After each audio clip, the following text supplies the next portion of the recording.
Hello everyone, welcome to Sumana Kiran Kannada vlogs. Morning ಬ್ರೇಕ್ಫಾಸ್ಟ್ಗೆ ತುಂಬಾ ಟೇಸ್ಟಿಯಾಗಿ ಹೆಲ್ದಿಯಾಗಿರುವಂಥ ಪಾಲಕ್ ದಾಲ್ ಕಿಚಡಿ ಹೇಗೆ ಮಾಡೋದು ಅಂತ ತೋರಿಸ್ತಾ ಇದ್ದೀನಿ. ಹೋಟೆಲ್ಗಳಲ್ಲೆಲ್ಲ ಈ ಕಿಚಡಿ ಸಿಗುತ್ತೆ.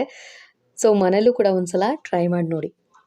ಮೊದಲಿಗೆ ಒಂದು ಕುಕ್ಕರ್ಗೆ ಒಂದು ಅರ್ಧ ಬೌಲಷ್ಟು ಹೆಸರು ಬೇಳೆ ಹಾಕ್ಕೊಂಡಿದ್ದೀನಿ. ಹಾಗೆಯೇ ಒಂದು ಅರ್ಧ ಬೌಲಷ್ಟು ತೊಗರಿ ಬೇಳೆ ಹಾಕ್ಕೊಂಡಿದ್ದೀನಿ.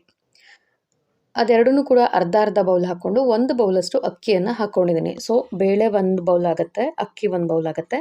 ಇದೆರಡನ್ನೂ ಕೂಡ ಒಂದು 2ರಿಂದ 3 ಸಲ ಚೆನ್ನಾಗಿ ತೊಳೆದಿಟ್ಕೊಂಬಿಡಿ. ಅಕ್ಕಿ ಮತ್ತು ಬೇಳೆ ತೊಳೆದಿದ್ದಾದಮೇಲೆ ನೆಕ್ಸ್ಟ್ ಅದಕ್ಕೆ ಸಣ್ಣದಾಗಿ ಕಟ್ ಮಾಡಿಟ್ಕೊಂಡಿರುವಂಥ ಪಾಲಕ್ ಸೊಪ್ಪನ್ನು ಆ್ಯಡ್ ಮಾಡ್ಕೊಳ್ತಾ ಇದ್ದೀನಿ. 1 ಕಟ್ಟಷ್ಟು ಪಾಲಕ್ ಸೊಪ್ಪನ್ನು ಈ ರೀತಿ ಚೆನ್ನಾಗಿ ತೊಳೆದು ಸಣ್ಣದಾಗಿ ಕಟ್ ಮಾಡಿಕೊಂಡು ಹಾಕ್ಕೊಂಡಿದ್ದೀನಿ. ಹಾಗೆ ಅದಕ್ಕೆ 2 ಕಪ್ಪಿಗೆ 4 ಕಪ್ಪಷ್ಟು ನೀರನ್ನು ಹಾಕಿ ರುಚಿಗೆ ಬೇಕಾಗಿರೋಷ್ಟು ಉಪ್ಪನ್ನು ಹಾಕಿ ಕುಕ್ಕರ್ ಲಿಡ್ಡನ್ನು ಕ್ಲೋಸ್ ಮಾಡಿ 3ರಿಂದ 4 ವಿಷಲ್ ಕೂಗಿಸ್ಕೊಳ್ಳೋಣ. ಈ ದಾಲ್ ಕಿಚಡಿಗೆಲ್ಲ ಬೇಳೆ ಮತ್ತು ಅಕ್ಕಿ ಎಲ್ಲ ಚೆನ್ನಾಗಿ ಸಾಫ್ಟಾಗಿ ಬೆಂದಿದ್ರೇ ಟೇಸ್ಟ್ ಚೆನ್ನಾಗಾಗತ್ತೆ. ನೋಡಿ 4 ವಿಷಲ್ ಆಗಿದ್ದಾದ್ಮೇಲೆ ತೋರಿಸ್ತಾ ಇದ್ದೀನಿ. ಬೇಳೆ, ಸೊಪ್ಪು, ಅಕ್ಕಿ ಎಲ್ಲನೂ ಕೂಡ ಚೆನ್ನಾಗಿ ಬೆಂದಿದೆ. ನೋಡಿ ಇಷ್ಟು ಸಾಫ್ಟಾಗಿ ಮೆತ್ತಗೆ ಚೆನ್ನಾಗಿ ಬೆಂದಿದ್ರೆ ಟೇಸ್ಟ್ ಕೂಡ ಚೆನ್ನಾಗಾಗತ್ತೆ.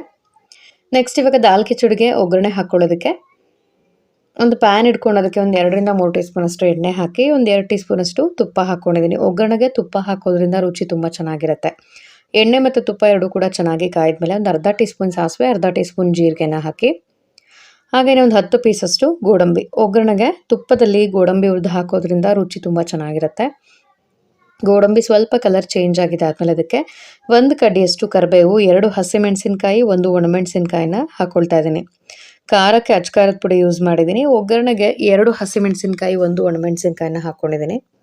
ಕರಿಬೇವೆಲ್ಲ ಚೆನ್ನಾಗಿ ಕ್ರಿಸ್ಪ್ ಆಗಿದ್ದಾದಮೇಲೆ ಇದಕ್ಕೆ ಸಣ್ಣದಾಗಿ ಕಟ್ ಮಾಡಿಟ್ಕೊಂಡಿರುವಂಥ ಈರುಳ್ಳಿಯನ್ನು ಹಾಕ್ಕೊಳ್ತಾ ಇದ್ದೀನಿ. ನಾನಿಲ್ಲಿ ಒಂದು 3ರಿಂದ 4 ಜನಕ್ಕೆ ಆಗುವಷ್ಟು ಕ್ವಾಂಟಿಟಿಯಲ್ಲಿ ಮಾಡ್ಕೊಳ್ತಾ ಇದ್ದೀನಿ. ಸೊ ಮೀಡಿಯಮ್ ಸೈಜ್ದು 2 ಈರುಳ್ಳಿನ ಒಗ್ಗರಣೆಗೆ ಹಾಕ್ಕೊಂಡಿದ್ದೀನಿ. ನೆಕ್ಸ್ಟ್ ಅದಕ್ಕೆ 1 ಟೊಮ್ಯಾಟೊ ಹಾಕ್ಕೊಳ್ತಾ ಇದ್ದೀನಿ. ಟೊಮ್ಯಾಟೊನೂ ಕೂಡ ಸಣ್ಣದಾಗಿ ಕಟ್ ಮಾಡಿಕೊಂಡು ಹಾಕ್ಕೊಳ್ಳಿ. ಈರುಳ್ಳಿ ಟೊಮ್ಯಾಟೊ ಎಲ್ಲ ಚೆನ್ನಾಗಿ ಸಾಫ್ಟ್ ಆಗಿದ್ದಾದಮೇಲೆ ನೋಡಿ ಒಂದು 2 ನಿಮಿಷ ಈ ರೀತಿ ಮಾಗಿಸ್ಕೊಂಡು ಈರುಳ್ಳಿ ಟೊಮ್ಯಾಟೊ ಚೆನ್ನಾಗಿ ಸಾಫ್ಟ್ ಆದಮೇಲೆ ಒಂದು 1/4 ಟೀ ಸ್ಪೂನಷ್ಟು ಅರಿಶಿನ, ಹಾಗೆಯೇ ಖಾರಕ್ಕೆ ಒಂದು ಅರ್ಧದಿಂದ 3/4 ಟೀ ಸ್ಪೂನಷ್ಟು ಅಚ್ಕಾರದ ಪುಡಿ, ಒಂದು ಅರ್ಧ ಟೀ ಸ್ಪೂನಷ್ಟು ಧನಿಯಾ ಪುಡಿ, ಅರ್ಧ ಟೀ ಸ್ಪೂನಷ್ಟು ಗರಂ ಮಸಾಲ. ಇಷ್ಟೇ ಮಸಾಲೆ ಪುಡಿಗಳನ್ನು ಇದಕ್ಕೆ ಹಾಕುವಂಥದ್ದು. ಏನೂ ರುಬ್ಬಿ ಹಾಕೋ ಆಗಿಲ್ಲ, ಎಲ್ಲನೂ ಕೂಡ ಡೈರೆಕ್ಟಾಗಿ ಒಗ್ಗರಣೆ ಜೊತೆನೇ ಸೇರಿಸಿ ಮಾಡೋದಷ್ಟೇ. ರುಚಿ ಅಂತೂ ತುಂಬಾ ಚೆನ್ನಾಗಿರುತ್ತೆ. ಮಾಡೋದು ಕೂಡ ಈಸಿ. ಒಂದು 5ರಿಂದ 10 ನಿಮಿಷಕ್ಕೆಲ್ಲ ಮಾಡ್ಕೊಂಡ್ಬಿಡ್ಬೋದು. ಒಗ್ಗರಣೆ ಜೊತೆಗೇ ಮಸಾಲೆ ಪುಡಿಗಳನ್ನೆಲ್ಲ ಹಾಕಿ 1 ನಿಮಿಷ ಅದು ಫ್ರೈ ಆಗಿದ್ದಾದಮೇಲೆ ನೆಕ್ಸ್ಟ್ ಅದಕ್ಕೆ ನೀರನ್ನು ಆ್ಯಡ್ ಮಾಡ್ಕೊಳ್ತಾ ಇದ್ದೀನಿ. ಸ್ವಲ್ಪ ನೀರನ್ನು ಹಾಕಿ ಬೇಯಿಸಿಟ್ಕೊಂಡಿರುವಂಥ ಅಕ್ಕಿ, ಬೇಳೆ, ಸೊಪ್ಪು ಏನಿತ್ತು ಅದನ್ನು ಇದಕ್ಕೆ ಸೇರಿಸ್ಕೊಂಡ್ಬಿಡೋಣ. ನೋಡಿ ದಾಲ್ ಕಿಚಡಿ ಎಲ್ಲ ಮಾಡುವಾಗ ಈ ರೀತಿ ಅಕ್ಕಿ ಬೇಳೆ ಎಲ್ಲ ಚೆನ್ನಾಗಿ ಬೆಂದಿದ್ರೆ ಚೆನ್ನಾಗಿ ಹೊಂದ್ಕೊಳ್ಳುತ್ತೆ, ಹಾಗೆ ಟೇಸ್ಟ್ ಕೂಡ ಚೆನ್ನಾಗಾಗತ್ತೆ. ಅಚ್ಕಾರದ ಪುಡಿ ಎಲ್ಲ ಒಗ್ಗರಣೆಗೆ ಹಾಕೋದ್ರಿಂದ ಕಲರ್ ಈ ರೀತಿ ಚೆನ್ನಾಗಿ ಕೆಂಪಗೆ ಬರುತ್ತೆ. ಒಗ್ಗರಣೆ ಜೊತೆಗೆ ಬೇಯಿಸಿಟ್ಕೊಂಡಿರುವಂಥ ಅಕ್ಕಿ, ಬೇಳೆ, ಸೊಪ್ಪು ಎಲ್ಲದನ್ನು ಕೂಡ ಹಾಕಿ ನಾವು 1 ಕಪ್ಪಷ್ಟು ನೀರನ್ನು ಹಾಕಿ ಇನ್ನೊಮ್ಮೆ ಎಲ್ಲದನ್ನು ಕೂಡ ಚೆನ್ನಾಗಿ ಹೊಂದ್ಕೊಳ್ಳೋ ಹಾಗೆ ಮಿಕ್ಸ್ ಮಾಡಿಕೊಂಡು ಕುದಿಯೋದಕ್ಕೆ ಬಿಟ್ಬಿಡೋಣ. ನೋಡಿ ಈ ಹದದಲ್ಲಿದ್ದರೆ ಸಾಕಾಗತ್ತೆ. ಮೀಡಿಯಂ ಫ್ಲೇಮಲ್ಲೇ ಇಟ್ಕೊಂಡು ಒಂದು 2 ನಿಮಿಷ ಚೆನ್ನಾಗಿ ಕುದಿಸ್ಕೊಬೇಕಾಗತ್ತೆ. ತುಂಬ ತೆಳ್ಳಗೂ ಮಾಡ್ಕೊಳ್ಬಾರ್ದು, ತುಂಬ ಗಟ್ಟಿಗೂ ಮಾಡ್ಕೊಳ್ಬಾರ್ದು. ಈ ಹದದಲ್ಲಿದ್ದರೆ ಸಾಕಾಗತ್ತೆ. ನೋಡಿ ಇವಾಗ ಚೆನ್ನಾಗಿ ಕುದೀತಾ ಇದೆ. ನೆಕ್ಸ್ಟ್ ಇದಕ್ಕೆ ಸಣ್ಣದಾಗಿ ಕಟ್ ಮಾಡಿಟ್ಕೊಂಡಿರುವಂಥ ಕೊತ್ತಂಬರಿ ಸೊಪ್ಪನ್ನು ಆ್ಯಡ್ ಮಾಡಿ ಇನ್ನೂ ಒಂದು 2 ನಿಮಿಷ ಚೆನ್ನಾಗಿ ಮಿಕ್ಸ್ ಮಾಡಿ ಕುದಿಸ್ಕೊಂಡ್ರೆ ಟೇಸ್ಟಿಯಾಗಿರುವಂಥ ಪಾಲಕ್ ಸೊಪ್ಪಿನ ದಾಲ್ ಕಿಚಡಿ ರೆಡಿಯಾಗುತ್ತೆ. ಟೇಸ್ಟ್ ಅಂತೂ ತುಂಬಾ ಚೆನ್ನಾಗಿರುತ್ತೆ, ಆರೋಗ್ಯ ಕೂಡ ಒಳ್ಳೆಯದು.